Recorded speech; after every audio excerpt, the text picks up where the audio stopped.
आदिशक्ती तुळजा भवानी,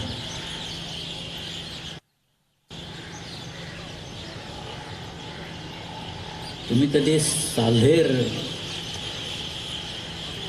त्या उत्तुंग कराल दुर्गावर एखादी रात्र काढली आहे काय? साल्हेर हा महाराष्ट्रातला सगळ्यात उंच असा दुर्ग आहे.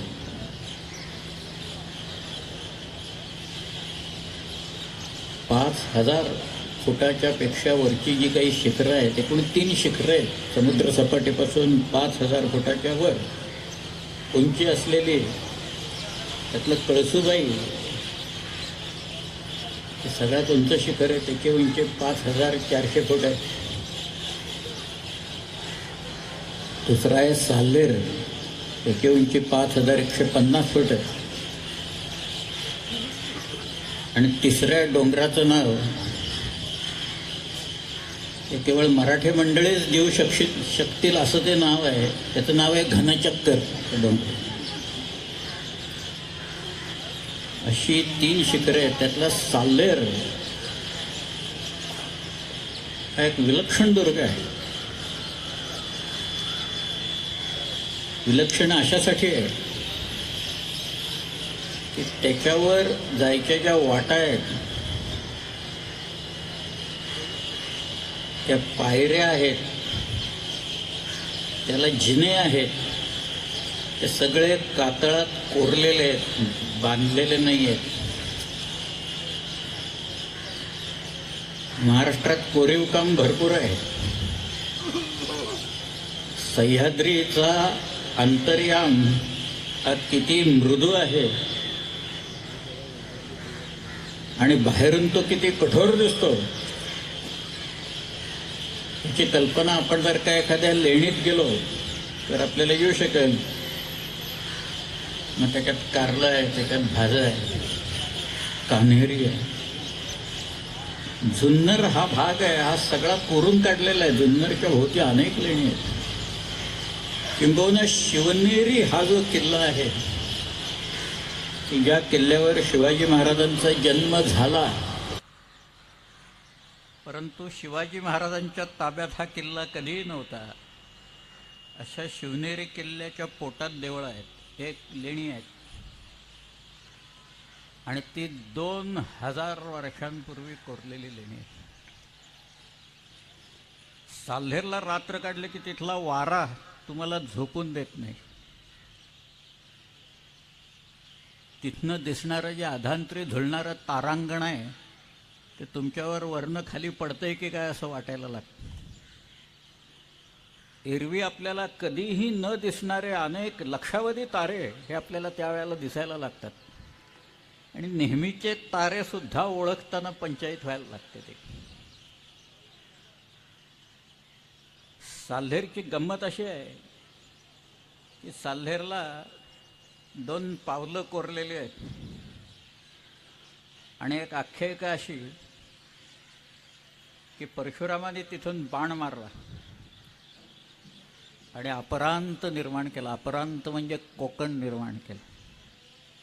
त्यामुळं साल्हेरचा उत्तरेकडचा एक डोंगर आहे, त्या डोंगराला एक असं छिद्र पडलेलं आहे, नेढं म्हणतात. ते नेढं आहे. तुम्ही पुण्याला कधी आलात तर लोहगडच्या तिथं एक लेणं आहे, नेढं तिथं आहे. त्या ह्याच्यात ही त्या साल्हेरची गंमत आहे. शिवाजी महाराजांच्या कागदपत्रात साल्हेरचे उल्लेख आहेत. साल्हेरच्या परिसरात अनेक लढाया झालेल्या आहेत. शिवाजी राजांचा एक मित्र, अतिशय जवळचा मित्र, लहानपणापासून असलेला, त्याचं नाव सूर्यराव काकडे, हा त्या साल्हेरच्या लढाईत पडलेला आहे तिथे साल्हेरच्या पायथ्याशी. त्यामुळे साल्हेरहून दिसणारं जे दृश्य आहे, समोर मांगी आणि तुंगी नावाची शिखरं आहेत. तिथं एक किल्ला आहे. खरं म्हणजे 2 किल्ले आहेत तिथं त्या रांगेत. एकाचं नाव आहे तांबोळ्या आणि दुसऱ्याचं नाव आहे नाहवा उर्फ रतनगड. महाराष्ट्रात रतनगड आणि भैरवगड नावाचे अनेक किल्ले आहेत. त्यातला रतनगड उर्फ नाहवा याचा उल्लेख स्वतः शिवाजीराजांनी एका पत्रात केलेला आहे. व्यंकोजी राजांना पाठवलेल्या एका पत्रात शिवाजीराजांनी नाहवा म्हणजे सामान्य दुर्ग नव्हे असं म्हटलेलं आहे. ते इतका तो उत्तुंगन बलाढ्य असा किल्ला उत्तरेतल्या महाराष्ट्राच्या उत्तरेत. खरं म्हणजे त्याच्याही पलीकडे काही किल्ले आहेत ते आपल्याकडे नव्हते पण महाराष्ट्रात आहे. कुणी अक्राणी महाल या नावाचा किल्ला ऐकला गेला. छोटे छोटे किल्ले आहेत पण अक्राणी नावाचा डोंगरी किल्ला आहे. त्या अक्राणीच्या परिसरात इथं काही आदिवासींनी इंग्रजांच्या विरुद्ध बंड केलं म्हणून इंग्रजांनी त्यांना गोळ्या घातल्या. तिथं त्यांचे अवशेष तिथं आहेत अजून. त्या महाराष्ट्रात काना कोपऱ्यात, डोंगर दऱ्यात, कडे कपारीत, नद्या नाल्यात इतिहास भरलेला आहे. फक्त तो जाणून घ्यायची आवश्यकता ही आपल्याकडे असते. मांगे तुंगे तांबोळ्या रतनगड ही जी रांग आहे त्याला म्हणायचं शैलबारी रांग. त्याच्या खाली जी डोंगराची आडवी रांग गेलेली आहे त्याला म्हणायचं डौलबारी रांग. या डौलबारी रांगेत आहेत साल्हेर, सालोटा, मुल्हेर, मोरा, हरगड असे किल्ले त्या रांगेत आहेत. आणि त्याच्या खाली जी रांग पसरलेली आहे ती तर फारच विलक्षण आहे. त्याचं नाव आहे अजंठा सातमाळा रांग. आणि त्याच्यावर अनेक किल्ले आहेत. एकाच माळेवर अनेक किल्ले आहेत. शेजारी शेजारी किल्ले आहेत. शेजारी किल्ले बांधावे लागतात. शेजाऱ्यांना जपावं लागतं. मग आपल्याही शेजाऱ्यांना जपत असतो आपण, तसं नको त्या शेजाऱ्यांनाही जपतात लोक आपले. त्याची उदाहरणं आपल्याला दिसत आहेत आता. परंतु अचला अहिवंत वणी आहे. मार्कंड्या म्हणून डोंगर आहे. रवळा आणि गवळा किल्ले. पलीकडे कणेरा म्हणून एक किल्ला आहे. धोडप आहे, कंचना आहे, राजधेर आहे, कोळधेर आहे, इंद्राई आहे, चांदवड आहे. पुढे गेलं तर अंकाई टंकाई आहे, तलतम आहे, वेताळवाडीचा किल्ले. ओळीनं किल्ले आहेत सर. तुम्ही शेजारचा डोंगर फोर्टिफाय केला नाही तर आपला डोंगर व्हल्नरेबल होतो. किल्ला हे शिवाजीराजांना उमगलेलं होतं.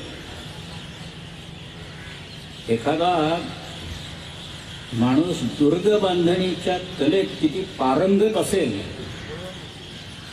याचं उत्तर शिवाजी महाराजांचं नाव काढून इंग्रजांनी दिलेलं आहे, फ्रेंचांनी दिलेलं आहे. He has mastered the art of फॉर्टिफिकेशन असं त्यांनी म्हटलेलं आहे. त्यामुळे सह्याद्रीचा उपयोग शिवाजीराजांनी कसा करून घेतला हीच तर सगळी कहाणी आहे. तो काही त्यांनी सुरुवात केली नाही. ही जी वॉरफेअर आहे या वॉरफेअरची सुरुवात आधीच झालेली आहे. ती वॉरफेअर शहाजीराजांनी वापरलेली आहे.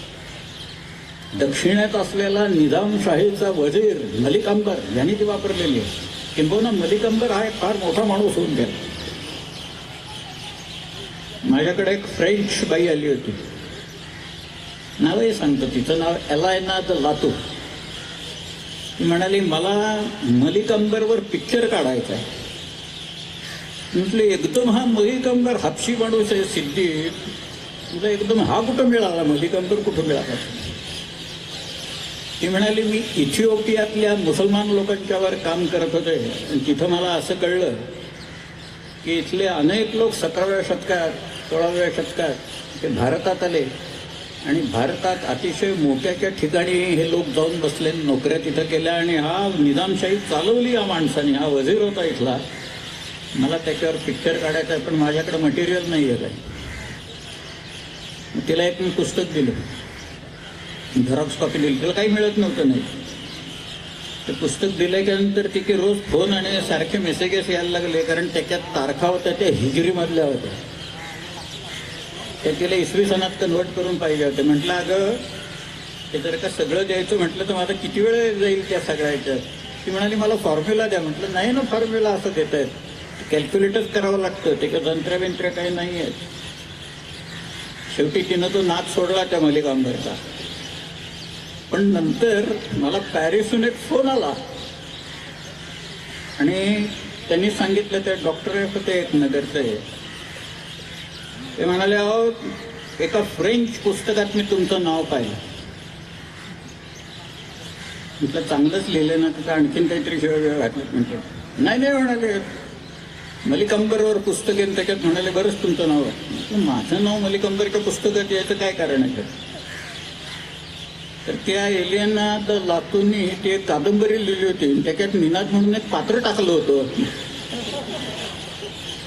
मी म्हटलं तू अगं मला विचारलं असतं तर सांगितलं असते, नाव फार आधुनिक आहे. 17व्या शतकात निनाद वगैरे अशी काही नावं नव्हती कोणाची. जनार्दन, गोविंद, विष्णू वगैरे चाललं असतं कोणाला. पण एका फ्रेंच बाईला इथं येऊन मलिकांबरवर एक पिक्चर काढावा असं वाटलं. आणि का वाटलं? एका जपानी माणसाला, त्याचं नाव आहे डॉक्टर फुकारावा, त्याला शिवाजी महाराजांच्यावर आपण संशोधन करावं असं वाटायला लागलं. म्हणून तो मराठी शिकला. एक जपानी माणूस इथं येऊन मराठी शिकतोय, कारण त्याला शिवाजी महाराज वाचायचे होते. एक ताकाखोव म्हणून होता, त्या ताकाखोवनी सुद्धा शिवाजी महाराजांच्यावर चरित्र लिहिलेलं. केळुसकर ताकाखोव वगैरे करायचे. शिवाजी महाराज जिवंत असताना सुद्धा एका माणसाने लिहिलं, अर्थात ते प्रसिद्ध नंतर झालं. परंतु एका पोर्चुगीज माणसाने, कोस्मित गार्ड नावाच्या एका माणसाने शिवाजी महाराजांच्यावर पोर्चुगीजमधनं चरित्र लिहिलं. त्यांच्यावर लिहिलेलं चरित्र आहे सगळं अख्खं. ह्या लोकांना नाना देशाचे, वेशाचे, धर्माचे असे हे लोक आहेत आणि त्यांना ही प्रेरणा व्हावी की शिवाजी महाराजांच्यावर आपण इथं लिहावं. त्याचं कारण असं आहे की गोव्याचे जे पोर्चुगीज होते किंवा सुरतेचे इंग्रज होते, तिथं डच होते, वेंगुर्ल्याला डच होते, राजापूरला फ्रेंच होते, इंग्रज होते. ईस्टर्न कोस्टवर तर डॅनिश लोक होते, डिंगमार लोक होते तिथं. या सगळ्या लोकांनी शिवाजी महाराजांच्या बद्दल त्याच वेळेला काही ना काहीतरी लिहून ठेवलेलं आहे. विशेषतः वॉरफेअर्स आत्ताच्या ज्या आहेत त्यातल्या गेरिला वॉरफेअरचं, एक गेरिला वॉरफेअरबद्दल शिवाजी महाराज यांचं नाव या लोकांनी तिथं दिलं. उदाहरण म्हणून मी एक गोष्ट सांगतो की सह्याद्रीचा उपयोग कसा करून घेतला शिवाजी महाराजांनी, ही काही पद्धत तिथं रुजवली त्यांनी. त्याचे जनक कोण असतील आपल्याला कल्पना नाही. परंतु सह्याद्री सोडून ते फारसे कुठे लांब गेले, डोंगर सोडून गेले नाहीत बघा. फार आग्र्याला आपले भेटायला गेले होते, पण जसं एखादं वासरू गाईला सोडून जात नाही, आईला सोडून जात नाही, तत्वत शिवाजी राजे या त्या सगळ्या डोंगराच्या आसपास राहिले सगळे.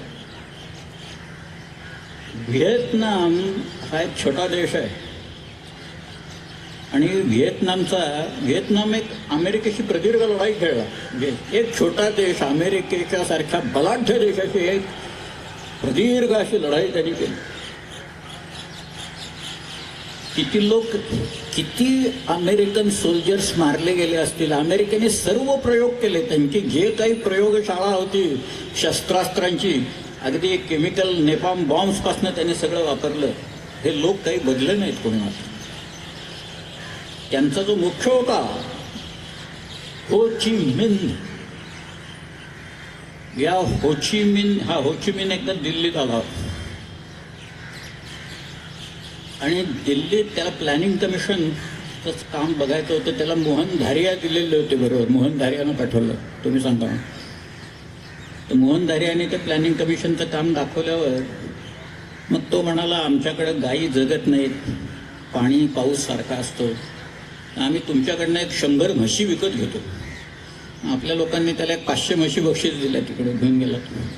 असं चाललेलं असताना त्यांनी मोहन धर्यांना विचारलं की भारत एवढा मोठा देश आहे, तुम्ही भारताच्या कुठल्या कानाकोपऱ्यातनं आलात? मोहन धर्या म्हणाले, आमच्याकडे शिवाजी महाराज होऊन गेले. त्यांचा राज्याभिषेक ज्या दुर्गावर झाला त्या रायगड किल्ल्याच्या जवळ असलेल्या नातं या नावाच्या गावातनं मी आलेलो आहे. तेव्हा होचिमिन त्यांना असं म्हणाला की अमेरिकेशी आम्ही ही प्रदीर्घ लढाई दिली, त्यावेळेला जगातल्या उत्तमोत्तम जनरल्सच्या स्ट्रॅटेजीज आणि टॅक्टिक्सचा आम्ही अभ्यास केलेला होता आणि आम्ही त्यावेळेला शिवाजी महाराजांच्या घरेला वॉरफेअरचा अभ्यास केलेला, आम्हाला शिवाजी महाराज माहिती आहेत. आश्चर्य आहे. पण शिवाजी राजांनी ही जी पद्धत रुजवली तिच्यात, त्याचं बाळकडू ते लहानपणापासूनच त्यांना मिळालेलं आहे. एक ग्रंथ आहे, संस्कृत मधला ग्रंथ आहे तो. आपल्या लोकांची इतिहासाबद्दलची आस्था केवढी आहे हे सांगण्यासाठी, म्हणून मला एका गोष्टीचा मोह आवरत नाहीये म्हणून मी ती गोष्ट तुम्हाला सांगतो. या कल्याणला एक व्यापारी होते, यांचं नाव म दिवेकर. या दिवेकरांच्या वाचनात सारखं याचं अध्याय आणि श्लोक, अध्याय आणि श्लोक. आणि ते शिवाजी महाराजांच्या वरचे होते सगळे. त्यामुळे काहीतरी काव्य असलं पाहिजे, काहीतरी एक ग्रंथ संस्कृतमधनं असला पाहिजे की याच्यात शिवाजी महाराजांचं नाव आणि त्यांच्यावर रचलेला कुठेतरी ग्रंथ आहे. म्हणून या दिवेकरांनी आपले जे दफ्तरखाने आहेत त्या दफ्तरखान्यात सगळीकडं पत्र पाठवलं की तुमच्याकडे काही पोछा आहेत का, तुमच्याकडे हस्तलिखित मॅन्युस्क्रिप्ट्स आहेत का, तुमच्याकडे काही प्रसिद्ध काही केलेलं आहे का, असा काही ग्रंथ उपलब्ध आहे का. 90% लोकांनी उत्तरच पाठवली नाही. उरलेल्यांनी सांगितलं आमच्याकडे नाहीये. पण दिवेकर हा गप्प बसणारा माणूस नव्हता. दिवेकर सामान्य माणूस नव्हता. दिवेकरांनी जगभर पत्र पाठवली, जर्मनीत पाठवली, फ्रान्समध्ये पाठवली, इटालीमध्ये पाठवली, ब्रिटनला पाठवली.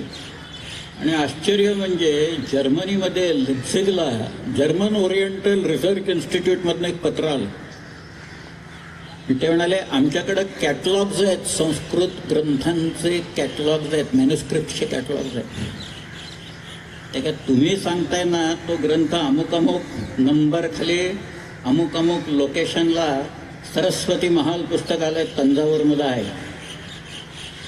दिवेकर तिथं गेले आणि दिवेकरांनी सांगितल्यावर मग त्या तमिळ माणसाने अशी धूळ झटकत एक ग्रंथ काढला, ते शिवभारत. चरितम शिवराजस्य भरतस्य व भारतम असं म्हटलंय त्यांनी. नेवास्कर म्हणजे कवींद्र परमानंद गोविंद नेवास्कर यांनी तो रचलेला तर शिवाजीराजे जिवंत असताना रचलेला आहे. एवढंच नव्हे, शिवाजी राजांच्या सांगण्यावरून रचलेला ग्रंथ आहे. मी जे काही पराक्रम केलेत ते सांगा म्हणून. त्याच्यात त्यांनी शिवाजी महाराजांचं एक बालपण दिलंय शिवनेरीचं. मी आता सगळं सांगत नाही, पण त्यातला जो मुद्दा आहे तो सांगतो की छोटे शिवाजी राजे तिथं असताना त्यांचे खेळ काय चालायचे ते त्यांनी दिले ते परमानंदांनी. त्यातले एक खेळ असा होता की शिवाजीराजे आपल्या सवंगड्यांना घ्यायचे, नावं नाही आहेत सवंगड्यांची, पण ते आपल्या बरोबर घेऊन तिथं दगडामातीचे छोटे छोटे किल्ले बांधायचे आणि ते म्हणायचे हे गड आहेत ना हे माझे आहेत. तर दिले परमानंद. 6 वर्षाचा एक मुलगा या सह्याद्रीतले हे दुर्ग माझे आहेत असं म्हणतो आणि स्वराज्य मिळवण्याच्यासाठी प्रयत्नशील राहतो, कृतिशील राहतो आणि वयाच्या 44व्या वर्षी ते स्वराज्य निर्माण करून दाखवतो. ही एक अचाट गोष्ट शिवाजी महाराजांनी इथे केली. पण लहानपणापासून हे किल्लेच नाही, किल्ले माझे आहेत. तुम्ही आज जर का उभे राहिलात त्याच्यावर त्या शिवनेरीवर, तर शिवनेरीचा भोवताल तुम्ही जर का पाहिला तर त्या परिसरात काही किल्ले आहेत. जीवधनचा किल्ला आहे, तिथं चावणचा किल्ला आहे, हडसरचा किल्ला आहे, पलीकडे सिंदोळ आहे, त्याच्या पलीकडे हरिश्चंद्रगड, याबद्दल नारायणगड, अनेक किल्ले आहेत. तो परिसरच फार विलक्षण आहे. त्यामुळं दुर्ग याच्याबद्दलचं प्रेम, सह्याद्री याच्याबद्दलचं प्रेम हे शिवाजी महाराजांच्या पणात लहानपणापासूनच निर्माण झालेलं होतं हे आपल्याला सांगता येईल. सह्याद्रीत हिंडणारा माणूस असतो ना, एकदा का ते वारं लागलं सह्याद्रीतलं की तो माणूस मग तर काही फारसा तो घरी राहत नाही. मग त्याला ते वेळ लागतं सगळ्या ह्याच्यात. फक्त सह्याद्रीत जाणं, त्याच्यात सगळ्यात पहिला जो मोठा किल्ला असतो ना, एक गड आहे, अवघड गड आहे, सगळ्यात अवघड गड आहे. तो एकदा तुम्ही पार केला की मग तुम्ही सह्याद्रीत हिंडायला मोकळे झालात. त्या गडाचं नाव आहे उंबरगड, म्हणजे घराचा उंबरा आपल्या ह्याच्यात. एकदा घराचा उंबरा ओलांडला आणि मग तुम्ही निघालात, मग तुम्ही सह्याद्रीचे होऊन जाता. सह्याद्री हळूहळू ओळख पटवायला सांगतो. आणि मग सह्याद्री तुमच्या कानात तो जो वारा असतो ना, तो वारा काही मंत्र सांगतो. आणि शिवाजीराजांच्या कानात त्यांनी स्वातंत्र्य प्रेरकतेचा मंत्र सांगितला. सह्याद्री हे जे दुर्ग आहेत, सह्याद्रीतले गिरिदुर्ग आहेत, हे गिरिदुर्ग म्हणजे महाराष्ट्राच्या स्वातंत्र्य प्रेरकतेची प्रतीकं आहेत. आणि त्यांचं दर्शन महाराष्ट्राच्या स्वातंत्र्य प्रेरकतेचं पूजन आहे असं म्हटलं तर काहीही वावगं ठरणार नाही. लहानपणी शिवाजीराजांनी हे जे आजमावलेलं होतं 6 वर्षाचे असताना, पुढे ते पुण्यात आले, पुढे नंतर बंगलोरला गेले. आत्ता कानडी आणि मुलखात आणि आपल्यात काय चाललंय ते लक्षात आलं असेलच आपल्या. आता गेले काही दिवस फार जोर चाललंय ते. आमच्या आरारावांच्यावर खटले भरले जातात कानडीला. मी गेलो होतो बेळगावला, त्यावेळेला 2 पानी मुलाखत माझी छापून होती. तिथं समोर एक किल्ला आहे, बेळगावच्या जवळ आहे, त्याचं नाव आहे राजहंसगड. येळ्ळूर म्हणून गाव आहे, येळ्ळूरवरनं जायचं ते किल्ल्यात. ते म्हणाले ते सगळा फोडतायत किल्ला आणि तिथं शिवाजी महाराजांचा पुतळा बसवतात, तिथं विधानसौध बांधतायत आणि बेळगाव दुसरी राजधानी करतायत. महाराष्ट्राने परत त्याच्यावर कधी क्लेमच लावू नये आता ते बेळगावावर. म्हणाले तुम्हाला काय म्हणायचं असं मला विचारलं बरं. मी म्हटलं शिवाजी महाराजांचं स्मारक जर का कर्नाटकी लोकांना उभं करायचं असेल तर ते बंगलोरला करा म्हणून. कारण बंगलोर आमच्या ताब्यात होतं, बंगलोर शहाजीराजांच्या ताब्यात होतं. शहाजीराजे बंगलोरला एखाद्या राजासारखं कसं वागायचंय याच्याबद्दल जयराम पिंडेने सगळं दिलेलं आहे म्हटलं. त्याच्यात वाचा. त्यांचा अख्खा दिनचर्या, त्यांची अख्खी दिनचर्या कशी होती ती तिथं दिलेली आहे. आणि म्हटलं शिवाजीराजे तिथं होते, त्यांनी ते सगळं पाहिलं. आणि आल्याच्या नंतर 12 वर्षाचे शिवाजीराजे आहेत आणि त्यांनी त्यावेळेला पुणे, सुपा आणि इंदापूर अशी ही 3 हे सगळे सुभे त्यांना जहागिरीत मिळाल्याच्या नंतर शिवाजीराजांनी हा जो स्वातंत्र्याचा चंग बांधला आणि खेळ सुरू केला. आणि मग त्याच्यात एक एक किल्ले ते घेत गेले, एक एक किल्ले बळकट करत गेले आणि काही किल्ले नवीन बांधत गेले. किल्ला बांधणे हे साधं काम नाही, अगदी साधं काम नाही. एक दगड नुसता बसवायचा तिथं तर तो घडवायला लागतो. दगड कुठल्या तरी खाणीतनं काढावा लागतो आधी तिथे. महाराष्ट्रात दगडाची कमतरता नाही ही एक चांगली गोष्ट आहे त्याच्यातली. परंतु तो घडवावा तर लागतो, बसवावा तर तिथं लागतो, न्यावा तर लागतो, ट्रान्सपोर्टेशन लागतं ना. राजगड ही त्यांची पहिली राजधानी की जिथं शिवाजीराजे 24 वर्ष राहिले. त्या सह्याद्रीचं एक उत्तुंग शिखर आहे राजगड. म्हणजे 24 वर्ष शिवाजीराजांनी राजगडावर काढली. तर राजगडाच्या 3 माच्या, सुवेळा, संजीवनी आणि पद्मावती, आणि त्याचा तो बालेकिल्ला हे अतर्की आहे. त्याचं वर्णन करणं शक्य नाही आहे त्या सगळ्याचं. तिथं जाऊन अनुभवच घेतला पाहिजे त्या सगळ्या. पण मी एक साधा हिशोब केला.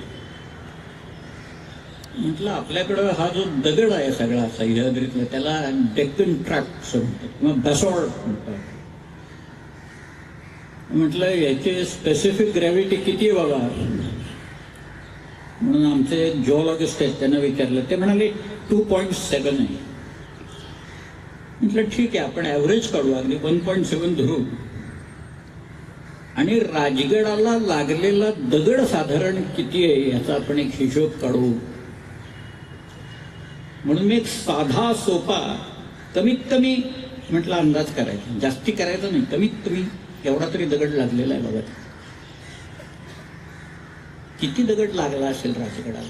एक किल्ला बांधला शिवाजीराजांनी, नंतर किल्ल्यांच्या शृंखला निर्माण केल्या त्यांनी, पण केवळ राजगड या एका किल्ल्याला, त्या 3 माचान बाले किल्ल्याची तटबंदीला जो दगड लागलेला आहे तो किमान 3 लाख टन दगड आहे. कुठून आणला दगड माहित नाही, इथं काही माहितीच नाही. कुठनं काढला आणला काही पत्ता नाही. लोक किती लावले कामाला माहिती नाही. पण एक पत्र आहे, गमतीदार पत्र आहे म्हणून मी सांगतो.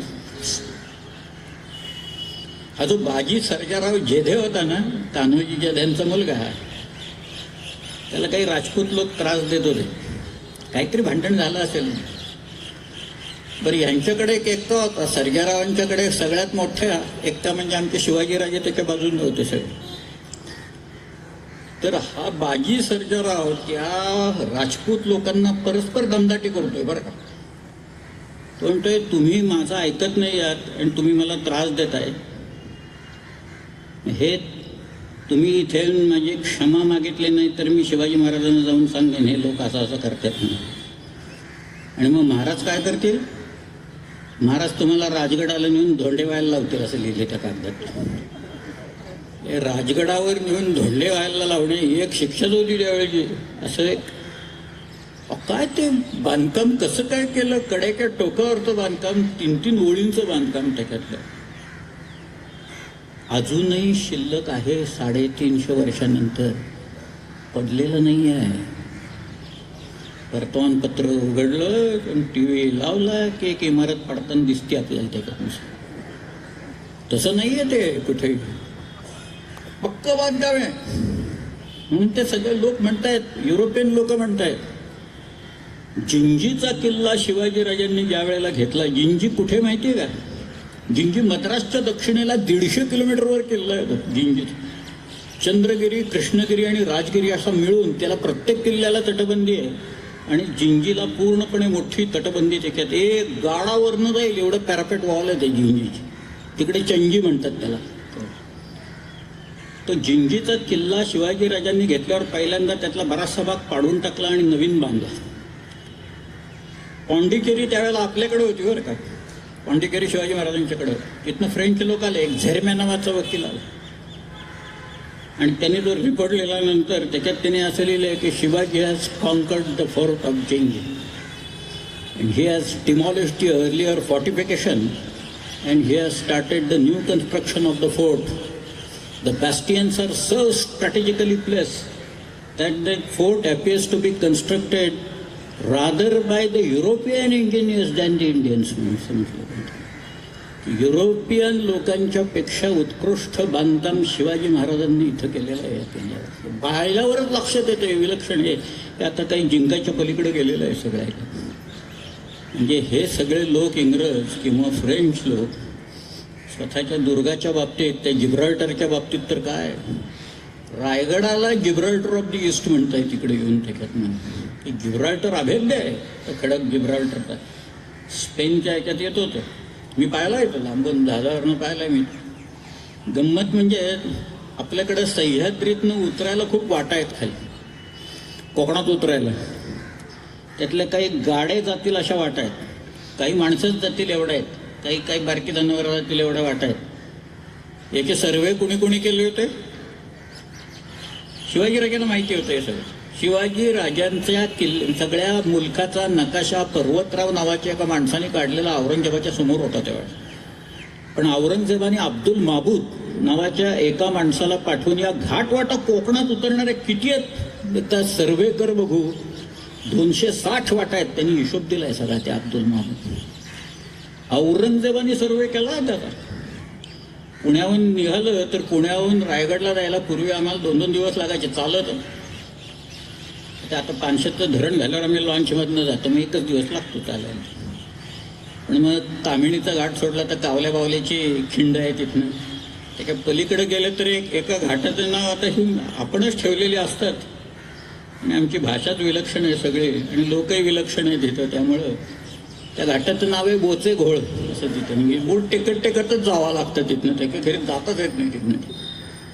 त्याच्या पलीकडे एक फडताड म्हणून घाट आहे आणि बऱ्याच आहेत. म्हणजे मग मड्या आहे, शेवट्या घाट आहे, उपांड्याची नाळ आहे, गोप्या घाट आहे. ओळीनं खूप वाट आहेत खाली उतरायला. त्यातल्या त्या बोचे घोळीमधनं जो रायगड समोर दिसतो ना, तो त्या जहाजावरनं जिब्राल्टरचा खडक कसा दिसतो ना तसा दिसतो. पण केवळ दिसण्यावर नाही, त्याची जी मजबूती आहे त्या मजबूतीच्यासाठी इंग्रज लोक रायगड त्याची तुलना ही ते जिब्राल्टरच्या रॉकशी करतायत.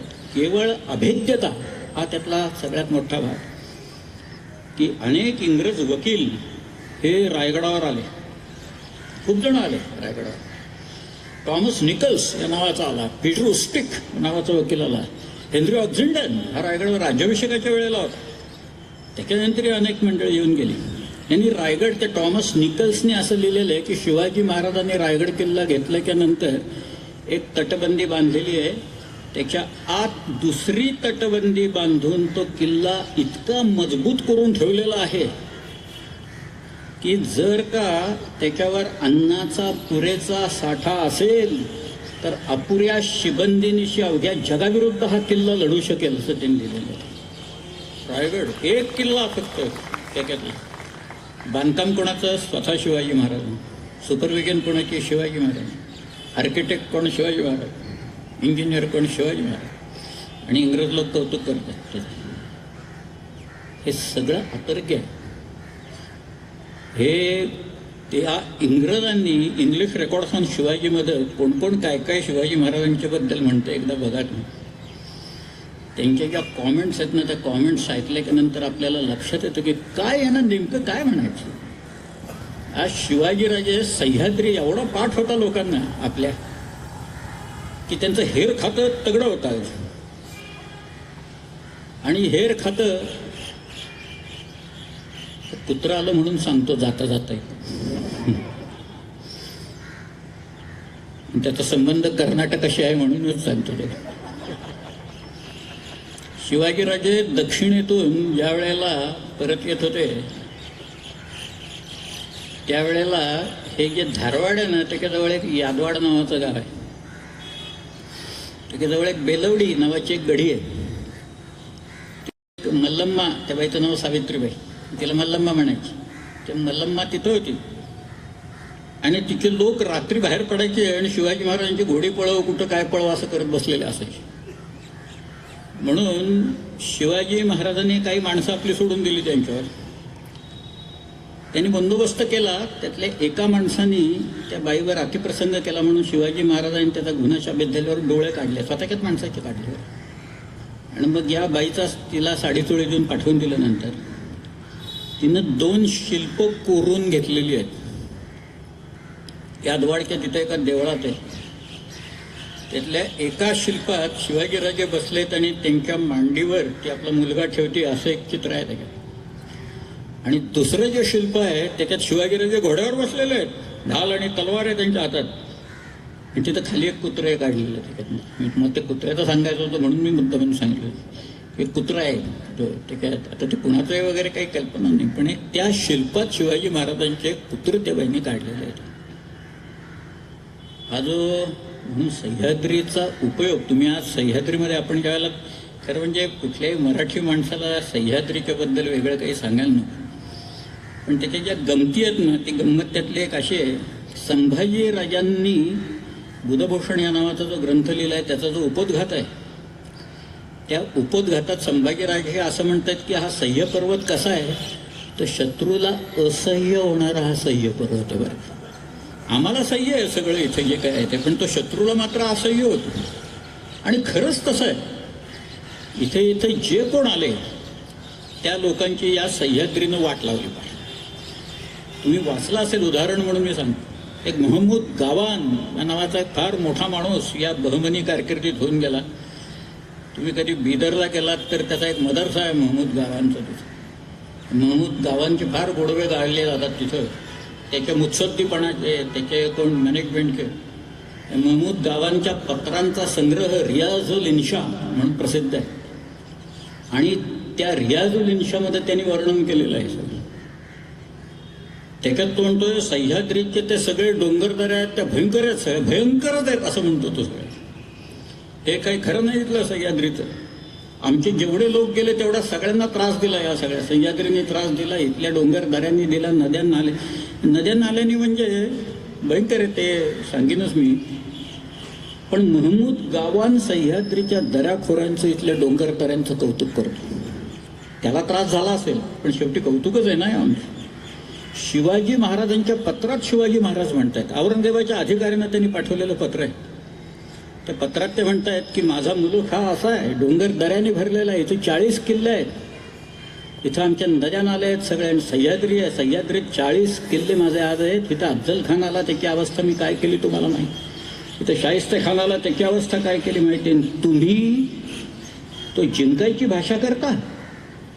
आमच्या सह्याद्रीत कल्पनेचा वारू चालवणं देखील अवघड आहे. समंदे तलाश बेकयास म्हटले, इथं कल्पना करणंच अवघड आहे सह्याद्री घेणं. स्वतः शिवाजी महाराजांनी पर्शन पत्र लिहिलेलं आहे नीलप्रभूचं, त्या पत्रातले उल्लेख आहेत.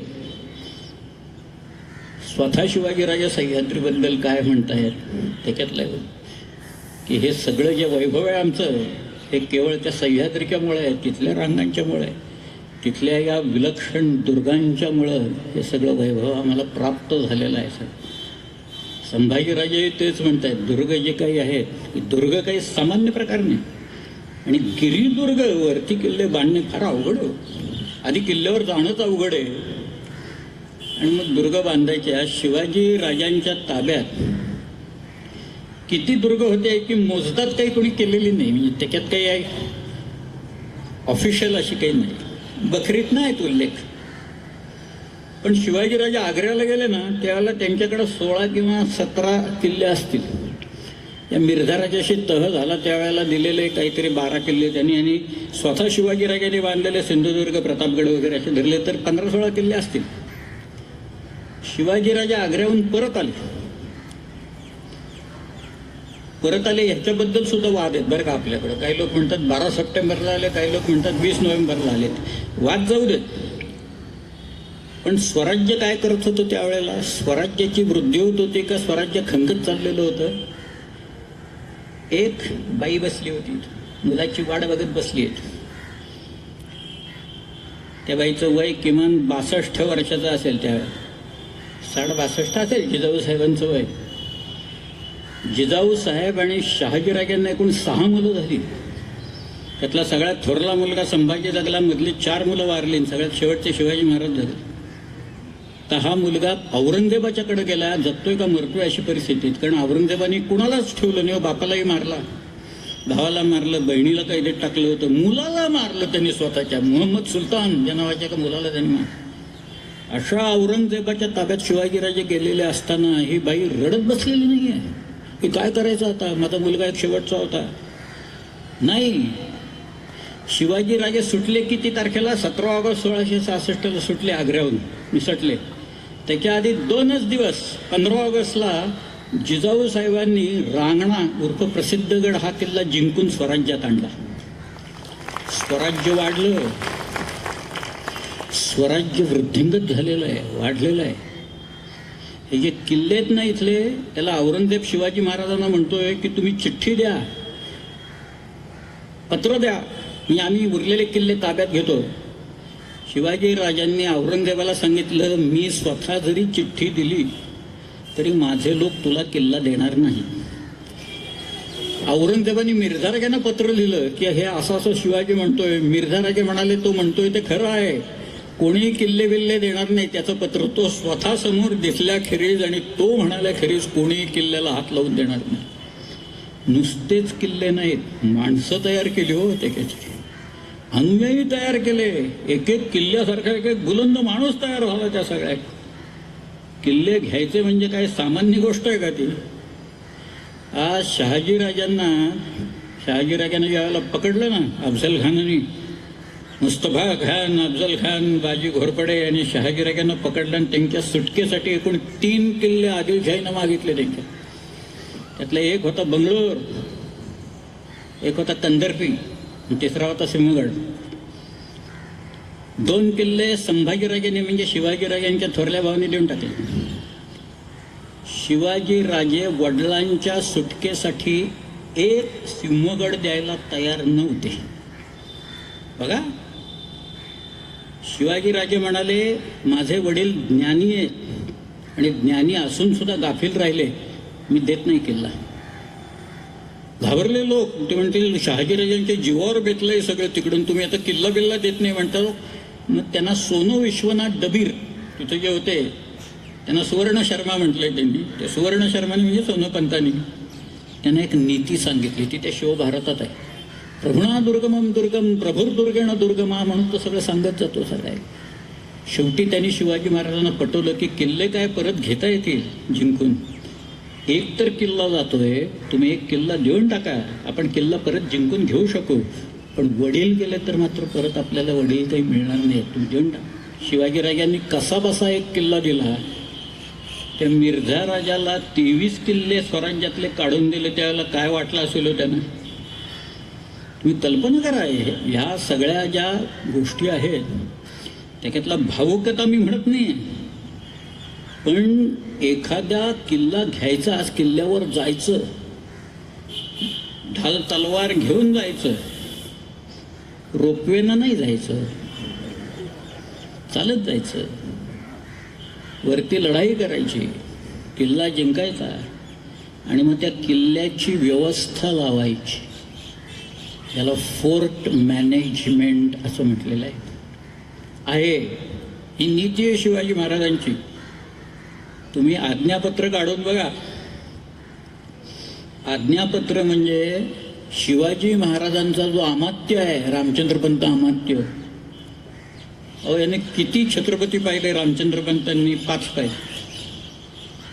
रामचंद्रपंत अमात्यांनी कोल्हापूरच्या संभाजीराजांना एक नीती सांगितली. कारण संभाजीराजे त्यांना असं म्हणाले की आमच्या शिवाजीराजांनी, थोरल्या कैलासवासी स्वामींनी हे गडावरूनच निर्माण केलं, नूतन सृष्टीच निर्माण केली. ती कशी केली आणि काय केलं त्यांनी आम्हाला सांगा सगळं. त्याच्यात एक दुर्गांवर प्रकरण आहे.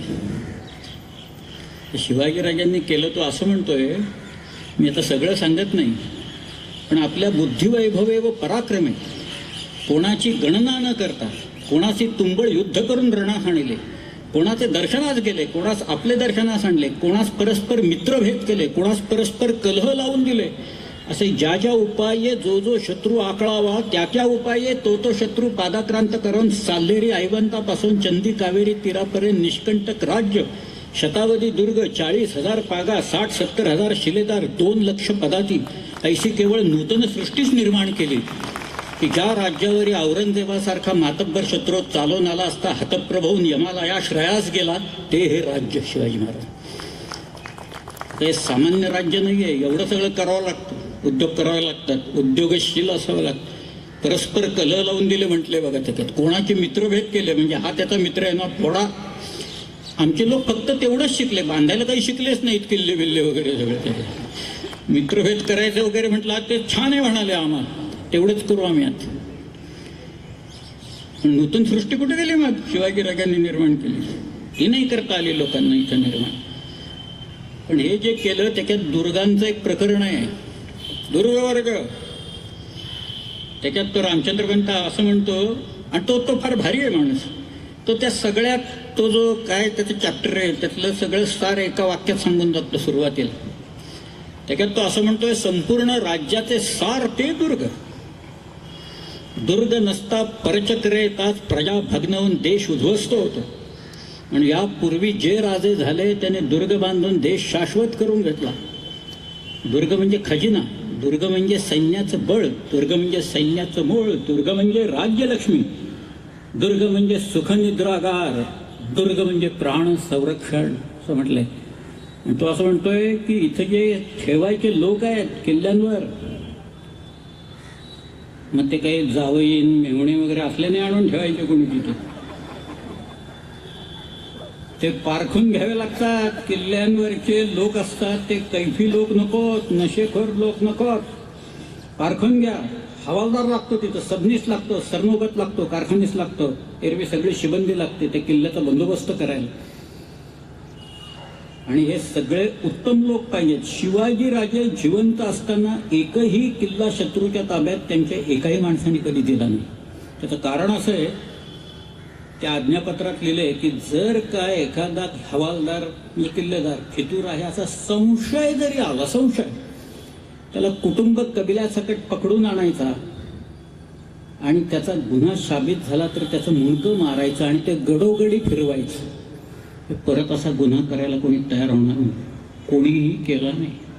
एकही उदाहरण नाही. ते कसं करणार हो, मुंडकं आपलं फिरतंय सगळीकडं, लोकांना कसं काय आवडेल त्या सगळ्याचं. एकाही माणसाने केला नाही. पण हे जे लागतंय, मी सांगत होतो की जिजाऊ साहेबांनी एक किल्ला जिंकून घेतला. 17 किल्ले होते, 18 किल्ले झाले होते. महाराज परत आल्याच्या नंतर राजांना आनंद झाला की रे आपल्या अनुपस्थित स्वराज्य वाढलं. आईनं मला जे शिकवलं ते स्वतः तिनं करून दाखवलंय. ते माझ्या आईनं करून दाखवलंय. ते सगळ्या जिजाऊ साहेब स्वस्थ बसलेले नाही आहेत. ही परिस्थिती 3.5 वर्ष पुढची, 3.5 वर्ष. 4 फेब्रुवारी 1670 नंतर शिवाजीराजांनी हे गेलेले किल्ले परत घ्यायला सुरुवात केली आणि पुढच्या 8च वर्षात शिवाजी महाराजांच्याकडे किती किल्ले असतील अशी आपली कल्पना आहे. हे 17 आणि 18 किल्ले होते. ते 70 ते 78 पर्यंत शिवाजी महाराजांच्या ताब्यात साल्हेरपासून जिंजीपर्यंत 260 किल्ले होते.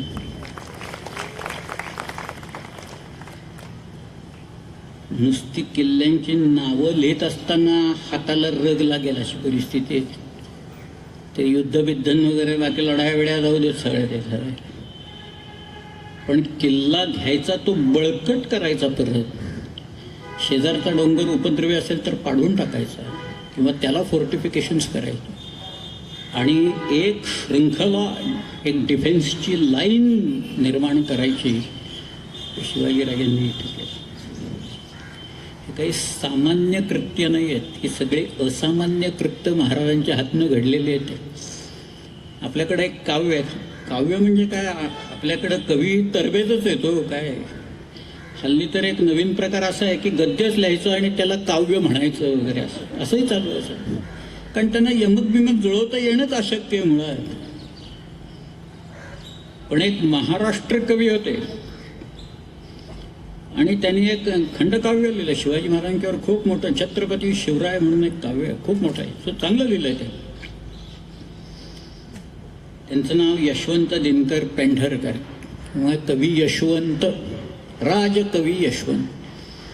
त्याने एक अशी कल्पना मांडली की एक बाहेरचा कोणीतरी पांथस्थ इथं आलेला आहे, हे महाराष्ट्राबाहेरचा आहे आणि तो एका शिखरावर उभा आहे, कुठल्या तरी अशा सह्याद्री मंडळाच्या या एका शिखरावर उभा आहे आणि तो म्हणतोय, डोंगरानो का उभे, सांगाल का काही मला, 300 वर्षांचे जो मागला तो मामला. कुणी फिरस्ता हिंडतावनी वदला ऐशी आर्जव वाणी, ऐकून त्याची आर्त भावना आली येथल्या जडा चेतना. मला विचारा मीच सांगतो आधी या माझ्याकडे, सरसावत एक एक पुढे हात उभारून घुमू लागले डोंगर किल्ले बुरुजकडे. आणि मग ते आपली कथा व्यथा त्या पांथस्थाला सांगतायत. तो त्याच्यात गुंगून चाललाय. तो पुरंदर म्हणतोय माझ्याकडे या, विशाळगड म्हणतोय या इथं, बाजीप्रभूची कथा मी तुम्हाला. अशी ती कल्पना करून त्यांनी फार सुंदर काव्य रचलं. अमीन ठाणे दार शिरवळी सुभान मंगळ कोटात, निपटून जाते निमिषात, फत्तेखाना दिला तडाखा पुरंदराच्या परिघात. असं त्यांनी गजापूरचे खिंड बाजीच्या रुधिरे स्नात, तिथं पावन खिंड म्हणून इतिहास करी प्रणिपात वगैरे. आता हे काव्य सोडून देऊ, इतिहास त्यातला बाजूला ठेवू आपण. पण स्फुरण, चेतना आणि प्रेरणा या शिवचरित्रात किती आहे. आणि शिवाजी महाराजांना हा जो स्वातंत्र्याचा मंत्र आहे ना, त्या सह्याद्रीनं शिकवलेला मंत्र सगळ्या तो जो वारा आहे. म्हणून आज सह्याद्रीवर आपण का जातो. आज मी अनेक वेळा जाऊन किल्ल्यांवर जातो ना, मला यातना होतात.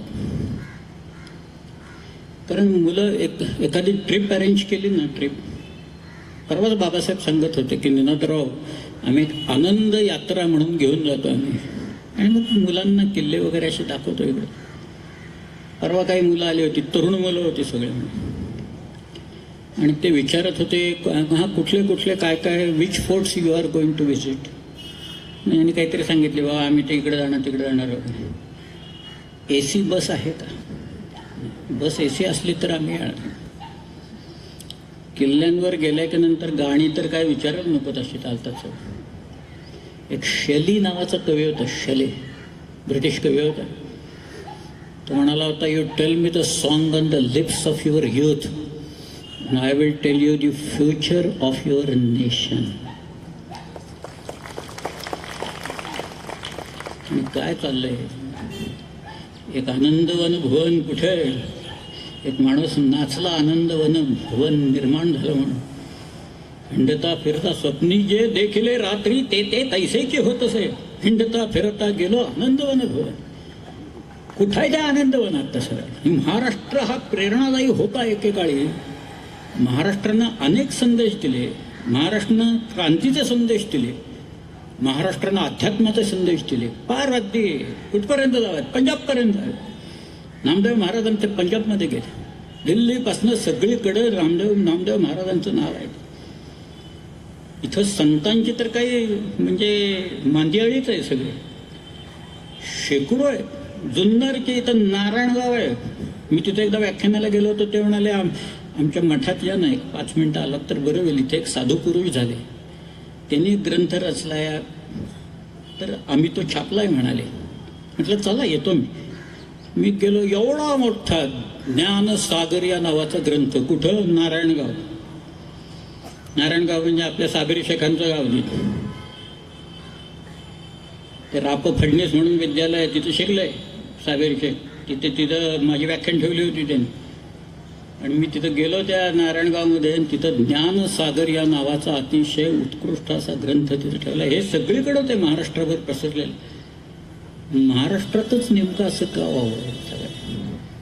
एवढी अधोगती का प्राप्त व्हावी आम्हाला? संतांनी इतके सुंदर विचार दिले की आता मराठी लोक म्हणतात मराठी शाळा चालवणं अवघड झालेलं आहे. लोकांना इंग्रजी शाळेत मुलांना प्रवेश घ्या, अवश्य घ्या. उत्तम इंग्रजी आलंच पाहिजे बोलायला सर.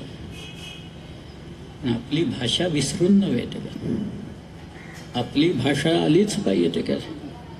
आणि आमची भाषा कशी आहे? अमृता ते ही पैजा जिंकणारी भाषा आहे. ती काही सामान्य भाषा नाही. इथं भारतात पहिला जो इंग्रज आला त्याचं नाव टॉमस स्टेफन. टॉमस स्टेफन गोव्यात होता.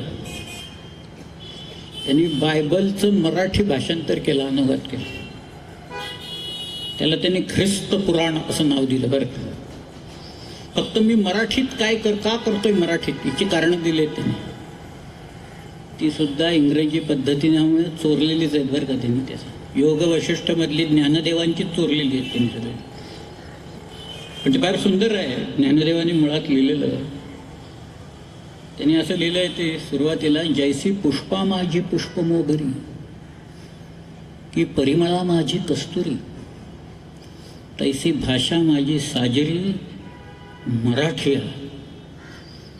पखियांमध्ये मयूरू, पक्षात मोर, वृक्षांमध्ये कल्पतरू, कल्पवृक्ष, तैसी भाषा माझी मान थोरू मराठी अशी.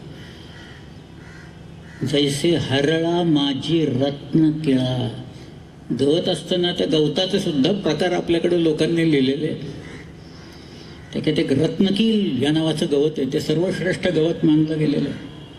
हरळा माझी रत्न किळा, की रत्नान माझी हिरा निळा, तैसी भाषा माझी चोखळा मराठी, असं म्हणून तो मराठीत अनुवाद त्यांनी केला.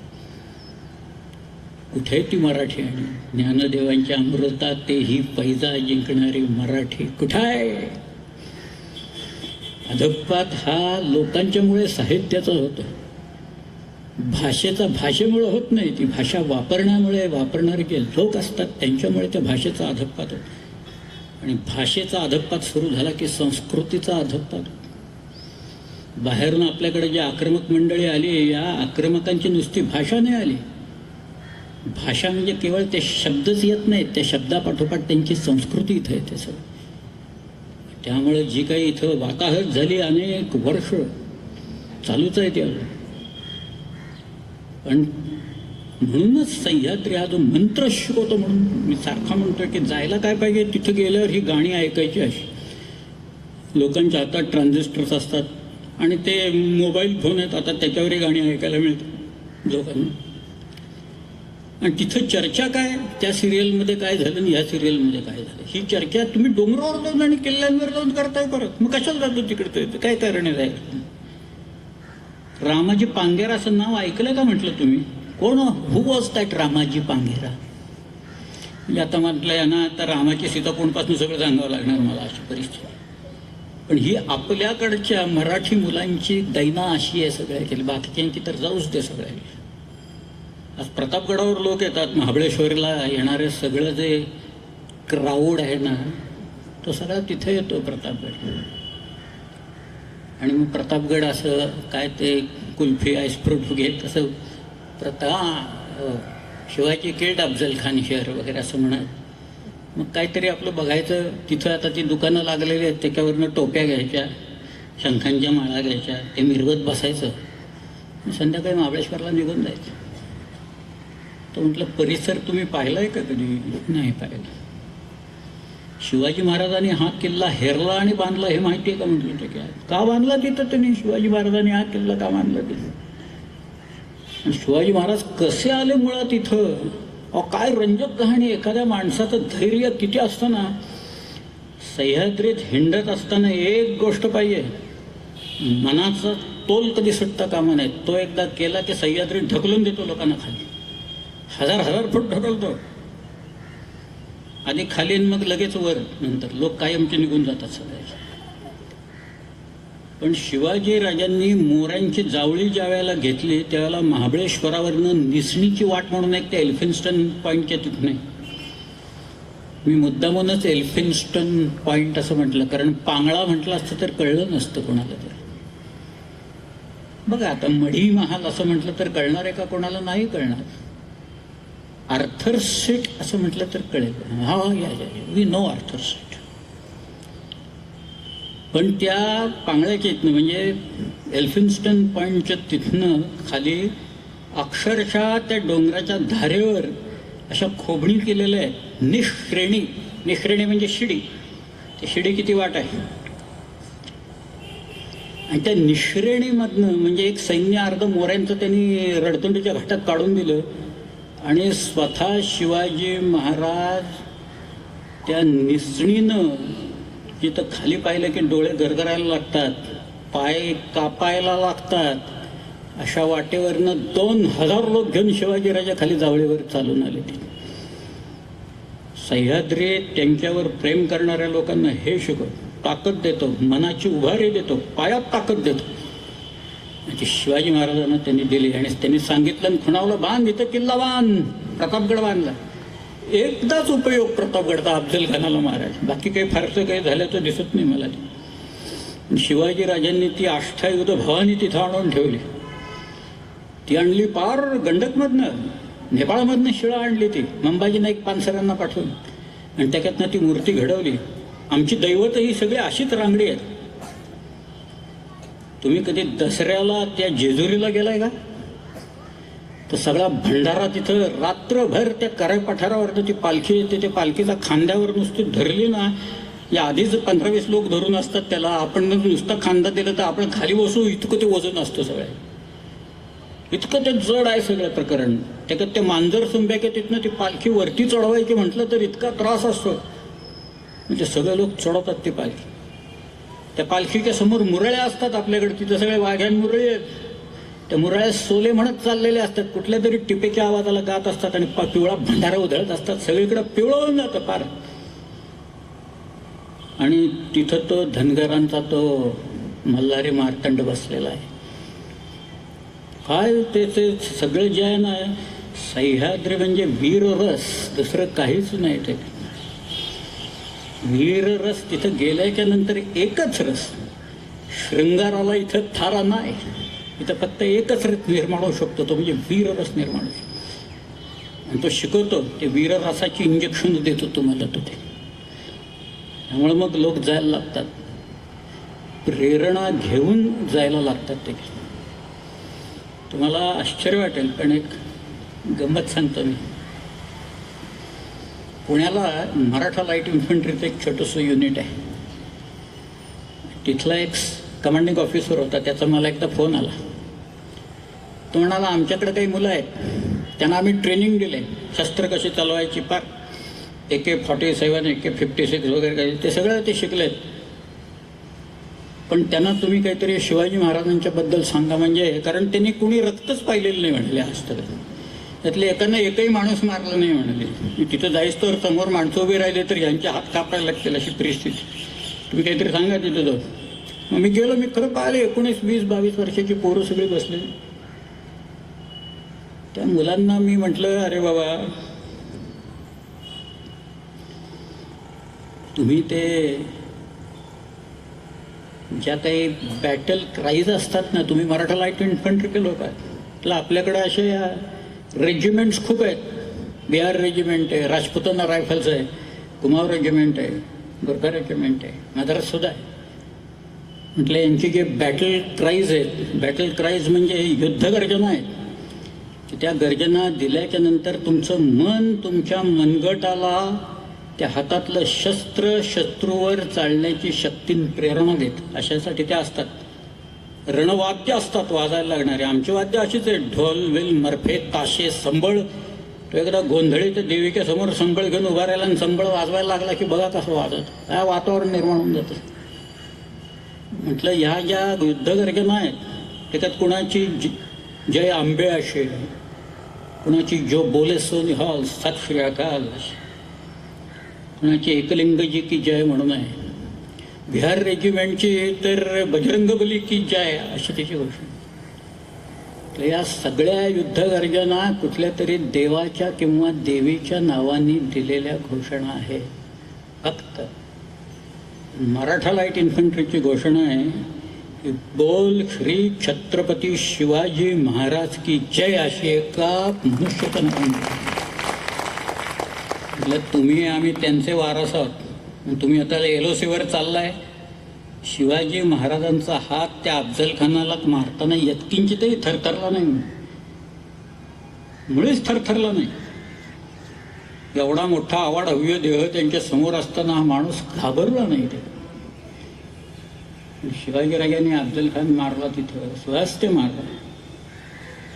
तुम्ही त्यांचे पायी का, एवढं लक्षात ठेवा जाताना. हे मी एक गोष्ट ह्याला सांगितली फलटणला माझं भाषण संपल्याच्या नंतर एक सयाजी लावण म्हणून एक ग्रस्त आले मला भेटायला. मला म्हणाले ही पहिल्यांदा निळातराव ही घोषणा कुठे दिली तुम्हाला माहिती आहे? आम्हाला नाही. ते म्हणाले अहो 1941 मध्ये सेकंड वर्ल्ड वॉरच्या वेळेला आफ्रिकेमध्ये आत्ताचा जो इथिओपिया आहे त्यावेळेला त्याला ॲबिसिनिया म्हणायचे, त्याच्यावरती एक छोटा देश आहे त्याचं नाव आहे एरिट्रिया. एरिट्रियामध्ये केरेन नावाचा एक प्रांत आहे आणि तिथं अशा डोंगराच्या सगळ्या रेंजेस आल्या. कॅमेरूनची अशी एक रेंज येते, ते केरेनची रेंज आहे आणि त्या डोंगरावर एक किल्ला होता. त्या किल्ल्याचं नाव आहे डोलोगोरोडॉक. तो किल्ला होता इटालियन लोकांच्या ताब्यात. आता आपला आणि इटलीचं काय संबंध खरं म्हणजे अलीकडे जुळलं आहे, परंतु त्यावेळेला इटालियन्स लोक तिथं होते किल्ल्यात आणि ब्रिटिश लोक मारा करत होते खालून, ब्रिटिशांना किल्ला घेता येत नव्हता. या ब्रिटिश तुकडेत एक श्रीरंग लावण म्हणून सुभेदार होते. ते श्रीरंग लावण या ब्रिटिश ऑफिसरना जाऊन म्हणाले तुम्ही आम्हाला शिवाजी महाराजांचं नाव घेऊन हा किल्ल्यावर चालून जायची परवानगी द्या, आम्ही घेतो किल्ला. इंग्रज लोक शिवाजी महाराजांचं नाव काढून देत नव्हते आपल्या लोकांना, कारण ते इंग्रज घाबरायचे एवढे की शिवाजी महाराजांचं नाव काढले की परत आपल्या विरुद्ध तलवारी वापरतील सगळे इथून. पण त्यांना किल्ला घेण्याची मतलब होता. त्यांनी सांगितलं घ्या म्हणून.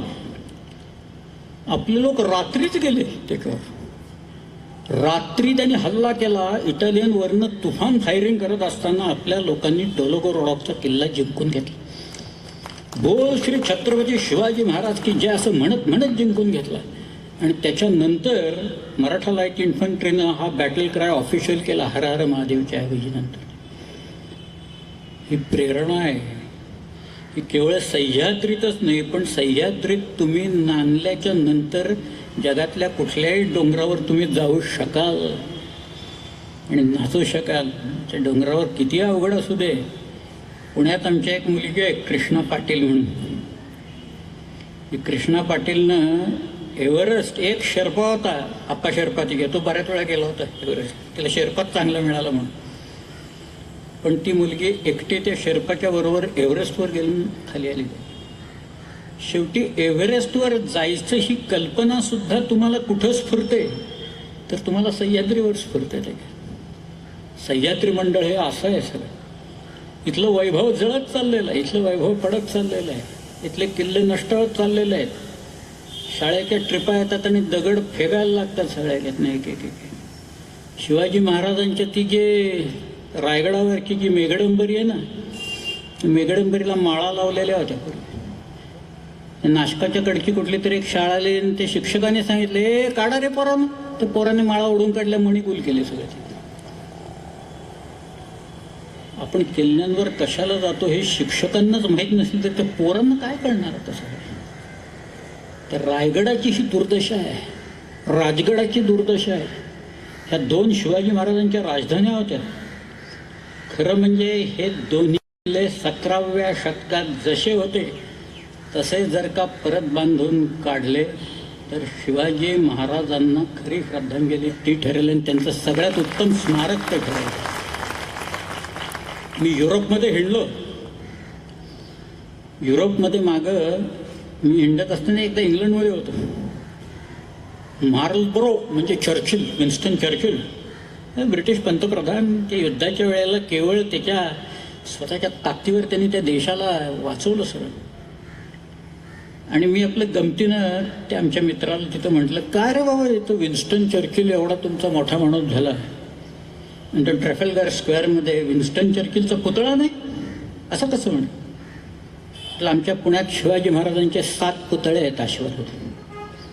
पण प्रकाश कोणाच्याही डोक्यात पडत नाही अजून. त्यातनं काही शिकलेत का लोक? 7 पुतळे केलेत, पण शिकलेत का काही? काही नाही. आज बाबासाहेबांच्या 17 आवृत्त्या निघाल्या शिवचरित्राच्या. ते म्हणाले, निनादराव हे काय विरोधाभास आहे हो, माझ्या आवृत्त्या खपतायत, भाषणाला लोक येत आहेत, गर्दी आहे. आपण काय करमणूक म्हणून करतो का भाषण? नाही सगळं कशासाठी आपण भाषण करतो? आणि तर 7 पुतळे म्हणाले अश्वारूढ. परवा इंडियामध्ये एक बसला अजून एक. काय शिकायचं लोकांनी? काही नाही. काय शिकले लोक? त्यांनी तर तुम्ही दिल्लीत काय चाललंय प्रकरण आता पाहताय ना तुम्ही. काय इथेही होत आहेत महाराष्ट्रात अशी एकदा शिवाजीराजांनी 15व्या वर्षी उदाहरण घालून दिले ना की बदअमल झाला आणि त्याचा गुन्हा साबित झाला तर हातपाय तोडायची शिक्षा त्यांनी 15व्या वर्षी दिलेली होती.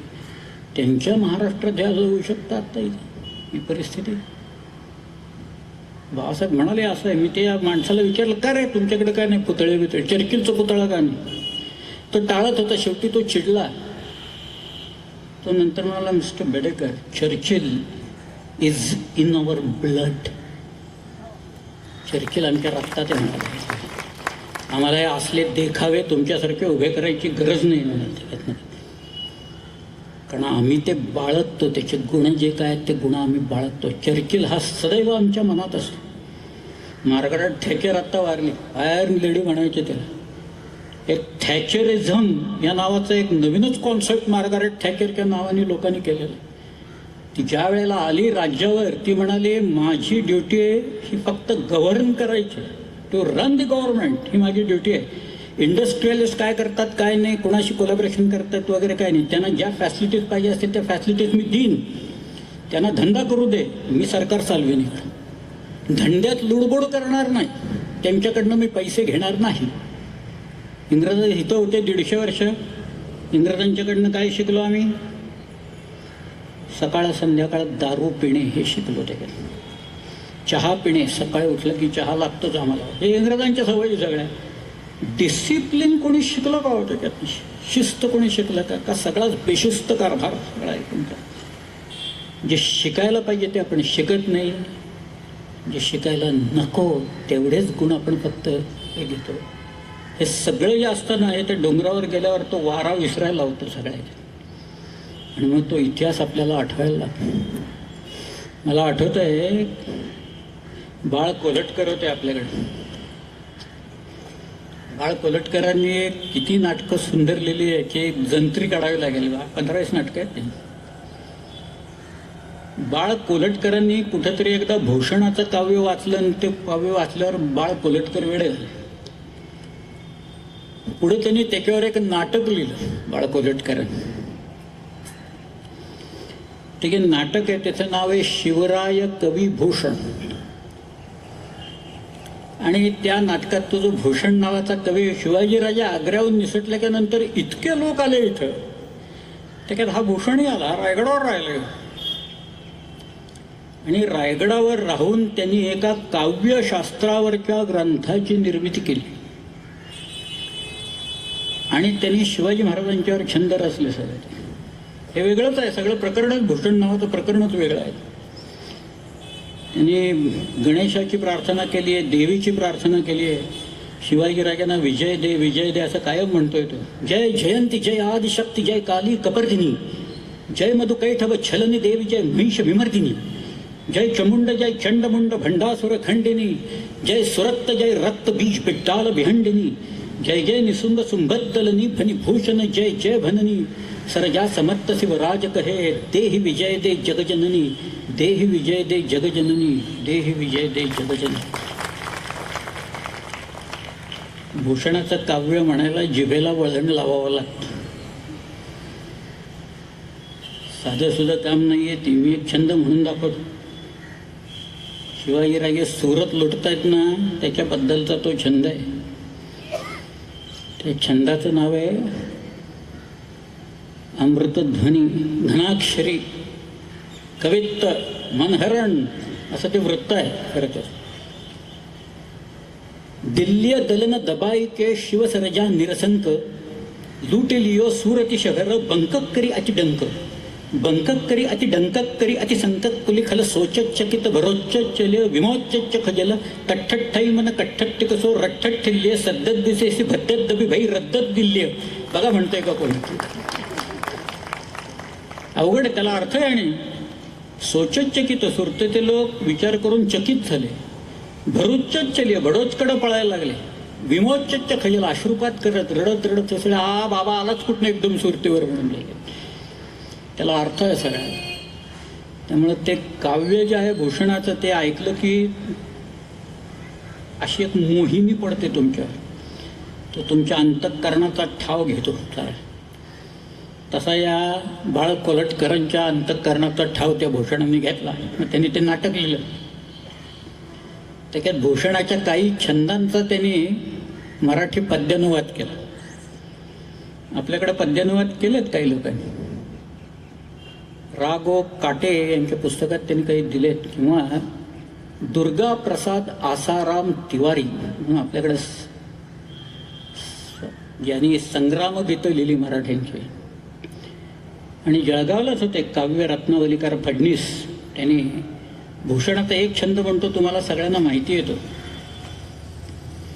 इंद्रगिमी जंब पर बाळव स्वंब पर रावण सदंब पर रघुकुल राज है, पौन बारी बाह पर संबुरति नाह पर जो सहस बाह कर राम द्विजराज है, दावा द्रुमदंड पर चीतामृग झुंड पर भूषण वितुंड पर जैसे मृग राज है, तेज तिमी अंश पर कन्नजमी कंस पर त्यो लेक्ष पंस पर शेर शिवराज है, शेर शिव.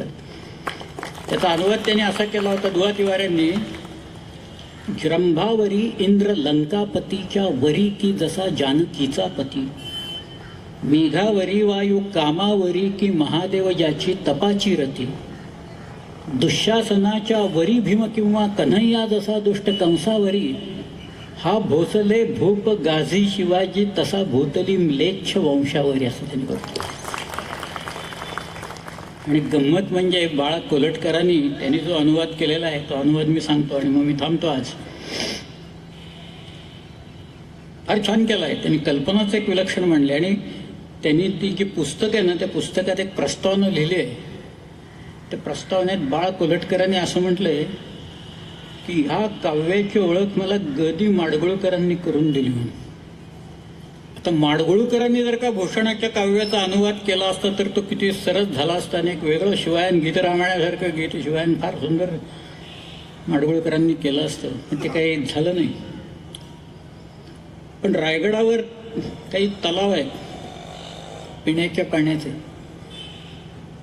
मी एकूण हिशोब काढला. साधा आम्ही आपले गेल्यावर एक हिशोब करतो, काय किती पाणी राहत असेल याच्यात. रायगडवर जे तलाव आहेत त्या सगळ्यातलं जर का पाणीच नुसतं मोजायचं म्हटलं तर 12 कोटी लिटर पाणी रायगडावर आत्ता सोय पाण्याची. कल्पना करा तुम्ही काय. किल्ल्यावर 3000 फुटावर ही परिस्थिती वरती तिकडे. कित्येक किल्ल्यांवरच्या टाक्यातलं पाणी खाली लोकांनी आणलेलं आहे. खाली पाणी नाही आहे, वरती पाणी आहे किल्ल्या किंवा काय. हेच तर गंमत आहे सर. पण तिथं पिण्याच्या पाण्याचं जे टाकं आहे, एका काठावर शिवाजी महाराजांचा राजवाडा उभा आहे. त्या टाक्याचं नाव आहे गंगासागर. आणि बाळ कोलटकरांची कल्पना अशी आहे की गंगासागर जो आहे त्याचं भाग्य या आकाशातल्या गंगेहून, आकाशगंगेहून मोठं आहे, कारण शिवाजीराजे असं पाणी प्यालेत, अशी ती कल्पना आहे त्यांची. आणि भूषणाचा जो छंद होता, भूषण असं म्हणतोय, दख्खन केसब दुग्ग जिती, दुग्ग म्हणजे दुर्ग, दख्खन केसब दुग्ग जिती दुग्ग सहार बिलास, शिवसेवक शिव गढपती कियो रायगड वास.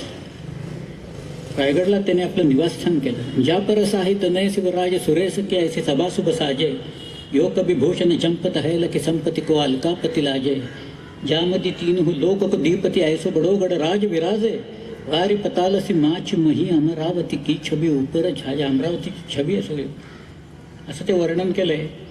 पण ह्यांनी जे केलंय ते बाळ कोलटकर असं म्हणतायत, जटा बांधुनी नटली धरणी,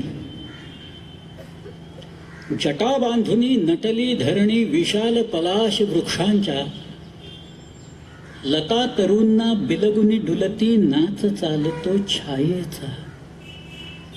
कुठे बांधल्या जलाशयावर जिना शोभतो दगडांचा, विहार चाले त्या पाण्यावर, चक्रवाक कधी हंसांचा. कोठे चंदन कुठे चमेली, गंध दरवळे चाफ्याचा, लवंग वेली कुठे वेलची, लक्षण पुरतो संख्येचा. चंद्रमुखींच्या सवेच जेव्हा चंद्र उगवतो पूर्वेचा, असे वाटते कमल फुलांनी जन्म घेतला आजच उदरी गंगेच्या. वरती गंगा, आकाशगंगा, खाली सागर, तो गंगासागर. वरती गंगा, खाली सागर, वरती तारे, येथे कमळे, वरचे तारे खाली येती, प्रतिबिंबांना रूपे पडती. म्हणून म्हणतो भूषण हे की आकाशाच्या गंगेहूनही गंगासागर भाग्याचा. म्हटलं. खरं म्हणजे मी इथं थांबणार होतो, पण तरी एक काय थांबण्यासारखं खरं म्हणजे काही नाही, ते इतकं सांगण्यासारखं आहे सगळं. तरी पण एक गंमत म्हणून सांगतो. अफजल खानाला शिवाजीराजांनी मारला ना 10 नोव्हेंबर 1659ला, आणि पुढच्या 18 दिवसात विशाळगडपर्यंत त्यांनी मुलूक घेऊन तिकडे पन्हाळाही घेतला. महाराजांना ज्या वेळेला पहिल्यांदा शिवाजी महाराज पन्हाळ्यावर आले, त्यांना कळलं पन्हाळा घेतला. म्हटल्यावर शिवाजीराजांना राहावे ना. पन्हाळ्यावर संध्याकाळची वेळ होती. लोकांनी सांगितलं, महाराज आत्ताच तुम्ही आलाय, आराम करा जरा. चांगलं गेस्ट हाऊस आहे आपलं, सर्किट हाऊस आहे इथं, व्यवस्था करतो तुम्ही. शिवाजीराजे म्हणाले, नाही नाही, हे शिलाहार भोजांची राजधानी, इथं दुसऱ्या भोजांनी बांधलेला हा किल्ला आहे आणि मला हा किल्ला बघायचा आहे, आत्ताच बघायचा आहे. तिथल्या इमारती कशा, तिथली पाण्याची टाकी कशी, ते तलाव कसे, ती देवालयं कशी, ते धान्य साठवण्याच्या कोठ्या कशा, सगळं मला बघायचं आहे. म्हणून लोकांनी पलिते पेटवले, हिलाल पेटवले, हिलाल मशाली पेटवल्या आणि त्या मशालींच्या उजेडात शिवाजीराजे रात्रभर तो पन्हाळा किल्ला बघत राहिले. किल्ल्यांच्यावर इतकं प्रेम करणारा माणूस काही दुसरा झाला नाही. सह्याद्रीतनं हिंडणार, रात्रभर किल्ला, झोप नाही, काही नाही, काही नाही. ते मला किल्ला बघायचा म्हणाले. पहिला पर्णाला पर्वत कसा आहे तो बघायचा. आणि मग शिवाजीराजांनी तिथं जे सोमालय नावाचं राजा दुसरा भोज शिलाहार यांनी बांधलेला जो तलाव आहे, त्याच्या काठावर जी चाफ्याची झाडं आहेत, त्यातल्या 1,00,000 चाफ्याच्या फुलांचा अभिषेक त्यांनी तिथल्या सोमेश्वराला शिवाजी महाराजांनी केला. तुम्हाला अशासाठी सांगतोय की भूषणाचा एक छंद आहे. मला ते काय भूषणच पाठ आहे अख्खं. काय काय संधी मिळते त्याच्यात. रामदेव बाबांना मी सांगितल्यावर बाबा इतके खुश झाले, ते तर सारखे बोलत आहेत मला, तिकडे या तुम्ही. मी एकदा आग्र्याला शिवाजी महाराजांचा पुतळा बसवला ना अश्वारूढ, विलासराव होते त्यावेळेला, विलासराव आले होते. विलासराव आपले त्यावेळेला मुख्यमंत्री होते आणि फार सुंदर पुतळा होता. बाबासाहेबांच्या त्या नाटकाचा प्रयोग झाला आणि त्याच्यानंतर ते सगळे अरेंज करणारे एक स्वरूपचंद गोयल म्हणून होते, त्यांना बाबूजी म्हणायचे. ते बाबूजी माझ्याकडे आले, मला म्हणाले, बेडेकर साहब हम आपको विनती करते. काय?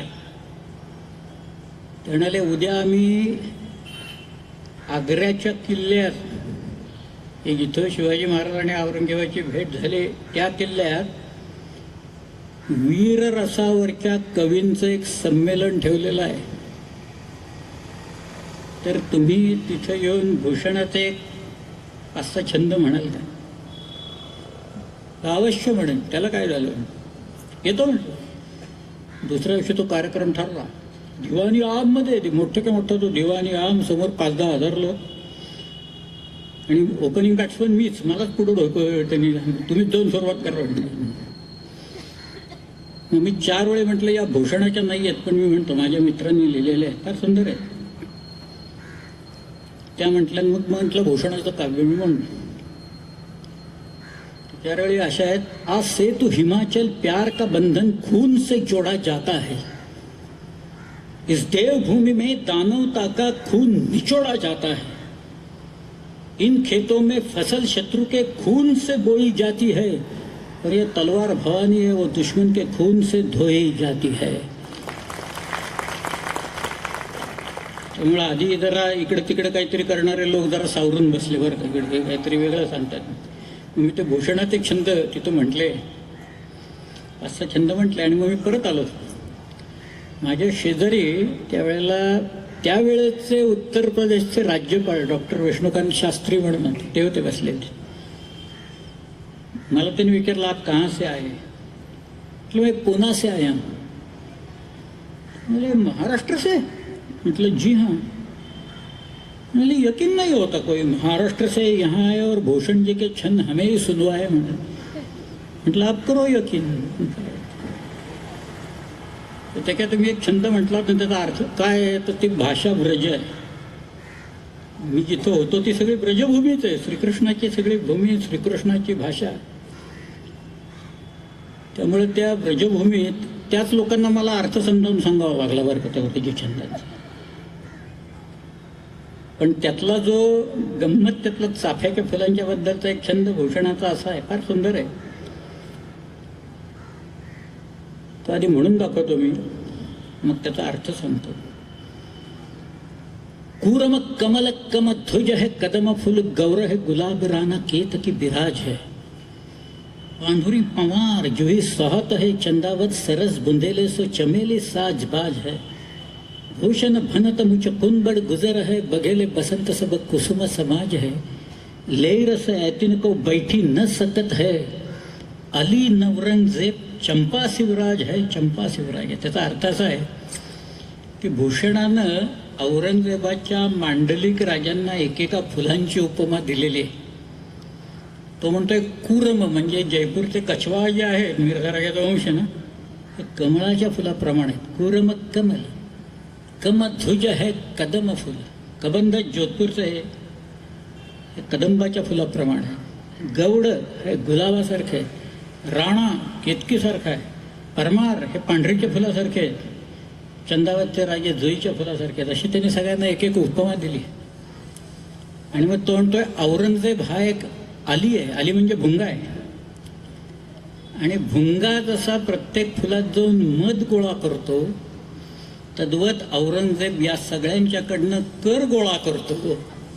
पण बैठी न सकत हे चंपा शिवराय आहे. शिवराय एक चाफ्याचं फुल आहे आणि त्याच्यात मध नसल्या कारणानं औरंगजेब त्यांच्या वाट्याला जात नाही असं त्याला म्हणायचं. सर इतकं सुंदर काव्य आहे ते. आज आपण इथंच थांबू आणि उद्या समुद्रावर पर्यटन करायला जाऊ तिकडे. धन्यवाद.